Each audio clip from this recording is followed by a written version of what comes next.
لبيك لا شريك لك لبيك لبيك والنعمة لك والملك لا شريك لك. السلام عليكم ورحمة الله وبركاته.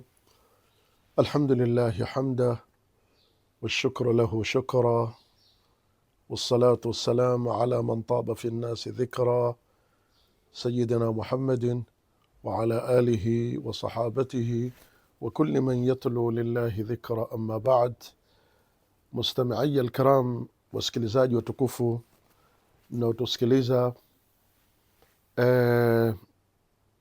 tupenda kuwajulisha mada ambayo kwamba tuendelea nayo itakuwa ni kuzungumzia hija ya Mtume Muhammad sallallahu alayhi wasallam ambayo alihiji as-sanata al-ashira min al-hijra, mwaka wa 10 tangu kugura kutoka Maka kuna Madina, na ambayo kwamba ijulikana kwa wengi kwamba ni hijjatul wadaa, hija ya kuaga. Hili ndilo jina lilotangaa zaidi kwa hija hii, lakini vile vile katika majina ya hija hii yajulikana kwa hijjatu al-kamal na vile vile yajulikana kwa hijjatu at-tamam. Hijjatu al-kamal na hijjatu at-tamam, hizi ulama wamezitoa fi qawlihi tabaraka wa taala, al-yawma akmaltu lakum dinakum wa atmamtu alaykum ni'mati wa raditu lakum al-islam dina. Aya hii ambayo kwamba iko katika suratul Maida alioteremshiwa mtume wetu Muhammad sallallahu alayhi wasallam akiwa yuko katika uwanja wa Arafat. Kwa hiyo ni hijjatul wadaa kwa sababu ya khutba aliyotoa mtume ilifahamisha kwa wenye fahamu, na masahaba wote walikuwa nafahamu kwamba mtume sallallahu alayhi wasallam min khilali kalamihi hadha wa min khilali khutbatihi hadhihi, kupitia maneno yake haya na khutba yake hii, kwamba mtume sallallahu alayhi wasallam atuaga, ndio ikapewa jina la hijjatu alwadaa, na imeitwa hijjatul kamal kwa sababu Mwenyezi Mungu aliteremsha aya hii katika kipindi cha hija. Mtume kwa Arafa, alyawma akmaltu lakum dinakum, kwa kutumia neno la akmaltu ikaitwa hijjatul kamal, wa atmamtu alaykum ni'mati ikaitwa hijjatu at-tamam. Hija hii ndiyo tutaizungumzia kwa makati au halakati ambazo kwamba zitafuatana zaidi ya karibu ya 10 ili tuione hija ya mtume sallallahu alayhi wasallam ilikuwaje. Watu saa nyingine wasoma vitu kupitia madhahib, pengine mimi madhhabi yangu ni ya alimamu Shafi'i, nikasoma kwa madhhab ya alimamu Shafi'i hija na vitu vingine. Mwingine madhhabi yake ni alimamu Ahmad bin Hanbal, akaisoma hija kwa madhhab na ufahamu wa madhhab ya alimamu Ahmad bin Hanbal, na vile vile wafuasi wa Abu Hanifa ikawa ni hivyo, na vile vile wafuasi wa Imamu Malik ikawa ni hivyo. Lakini hija au hadithi hii tunayozungumzia si ya madhahabi fulani. Wanaozuoni na maimamu kwa ufahamu ndio walitofautiana katika baadhi ya vitu. Imamu huyu akafahamu hivi, imamu yule akafahamu vile, na mwingine akafahamu vile, na si kula jambo kwamba maimamu wametofautiana, la, mtazamo huo kwanza hakuna. Lakini kuna baadhi ya mambo maimamu tukiwasoma wametofautiana, na ukifanya taamuki katika kule kuwafuatilia utaona kula mmoja ana huja na ana dalili ambayo haitegemea, na ukiangalia utaiona ina uzito wake. Tuizungumzie hija ya mtumi, ili lau umefanya hivi usiangalie mimi lakini madhhabi yangu, la, mtumi kama alifanya hivi ukifanya hivi hakuna ishkalia, fa hajjuka sahih wa amaluka maqbul, hija yako itakuwa ni sahihi na amali yako itakuwa imekubaliwa.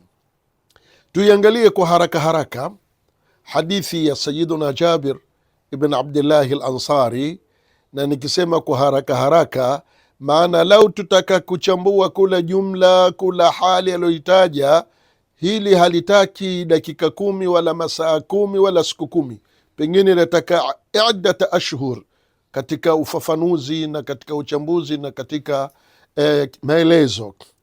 Sayyiduna Jabir asema hivi, Mtume sallallahu alayhi wasallam alikaa Madina 9 sinina, miaka 9, walam yahuji, hakuhiji. baada ya kugura mwaka wa kwanza, wa pili, wa tatu, wa nne, wa tano, wa sita, wa saba, wa nane, mpaka ukaingia mwaka wa 9, mtumi hajatoka Madina kuja Maka kwa ajili ya hija. Lakini ulipofika mwaka wa 10, mtumi sallallahu alaihi wasallama akaazimia mwaka ule kutoka Madina kuja Maka kuhiji, na akawambia watu, mimi nitahiji mwaka huu. Na habari ile ikasambaa kwa masahaba walioko pale Madina, walioko nje ya Madina, kwamba inna rasulallahi sallallahu alaihi wasallama hajun fi hadha alam, mwaka huu mtume sallallahu alaihi wasallama ameazimia kuhiji.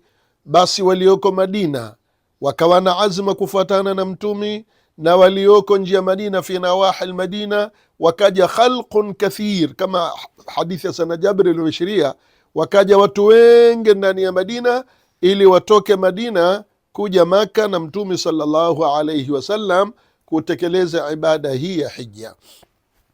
Mtume sallallahu alaihi wasallam, kulingana na maelezo haya si ya sana Jabir, alitoka Madina mwezi 25 wa Dhulqaada, mwezi 25 wa mfungo pili, na kwa bahati na leo torikodi pia ni mwezi 25 wa mfungo pili. Lakini tu ni kwamba pale mtume alipotoka mwezi 25 ule ilikuwa ni siku ya Jumamosi, leo ni siku ya Jumatano. Muhimu ni kwamba tarikhi leo twarikodi ikiwa ni tarehe 25 ya Dhulqaada, na mtume alitoka Madina tarehe 25 ya Dhulqaada kuanza safari yake.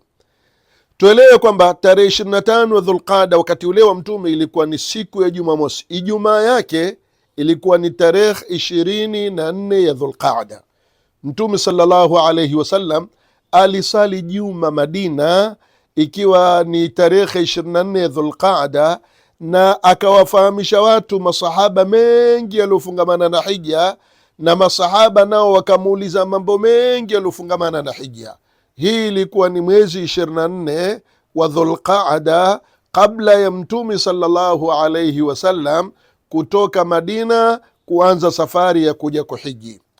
Moja katika alioulizwa mtume siku hiyo, na ilikuwa ni siku ya Juma, baada salati aljuma, masahaba akamuuliza mengi mtume.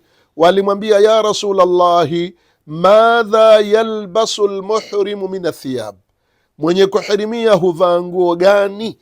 Swala hili aliulizwa mtume, mwenye kuhirimia, na tutafahamisha nini maana ya kuhirimia.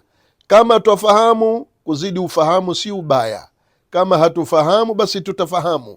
Akaulizwa mtume, mwenye kuhirimia huvaa nguo sampuli gani? Hapo mtume sallallahu alaihi wasallama akajibu kumjibu yule mwenye suala, la talbasu alqamisa wala alamaima wala sarawilat, msivae kanzu.